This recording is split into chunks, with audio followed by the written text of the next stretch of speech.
கணேஷ், உங்களை எங்கேயாவது பார்த்தேன் அவ்வளவுதான். என் கண்ணுல மட்டும் பற்றவே பற்றாதீங்க. மனுஷனா நீங்களா? மனுஷனா? எப்படி கேமராவை கொண்டு இப்படி டைரக்ட் பண்ணீங்க? உங்களுக்கெல்லாம் கண்ணு கலங்கல? இதெல்லாம் ஏன் கண்ணாடி போட்டு பேசுறேன்னு கேட்கலாம். ஆனா என் கண்ணு கலங்குது. பெண்கள் யாரு முன்னாடியும் அழக்கூடாதுன்னு நினைக்கிற இரும்பு மனுஷினா, ஆனா என்னையே கண் கலங்க வச்சுட்டாங்க. ஆக்சுவலி இந்த ஸ்டோரி வந்து பேஸ்ட் ஆன் ட்ரூ ஈவெண்ட்ஸ் வச்சு எடுத்திருக்காங்க. ஸோ ரொம்ப எமோஷனலா இருந்துச்சு. அண்ட் இதுல நிறைய பேர் இருக்காங்க.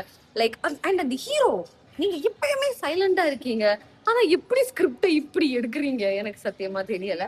அண்ட் இதுல நிறைய கேரக்டர்ஸ் இருக்காங்க. ரம்யா பாண்டியன், விடிவி கணேஷ், ஆர் பேபி கிருத்திகா, எல்லாருமே ரொம்ப நல்லா பண்ணியிருக்காங்க. அண்ட் ஜிவி பிரகாஷ் சாரோட மியூசிக் வந்து சூப்பரா ஒர்க் ஆகியிருக்கு.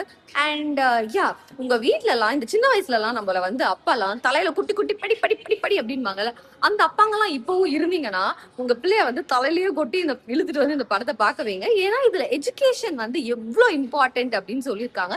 எந்த படம்னா அருள்வான் படம் தான். ப்ளீஸ் ஓடிடில வந்ததுக்கு அப்புறம் இது நல்லா இருக்கு அது நல்லா இருக்குன்னு தனித்தனியா வந்து மூவி கிளிப்ஸ் எல்லாம் இன்ஸ்டாகிராம்ல விடாம எல்லாரும் வந்து ஃபேமிலியா அழகா வந்து தியேட்டர்ல பாருங்க. அண்ட் ஃபேமிலியா குழந்தைங்களும் மஸ்டா பார்க்க வேண்டிய படம் இது. ஏன்னா எஜுகேஷனோட இம்பார்ட்டன்ஸை வந்து அவ்வளோ அழகா சொல்லியிருக்காங்க.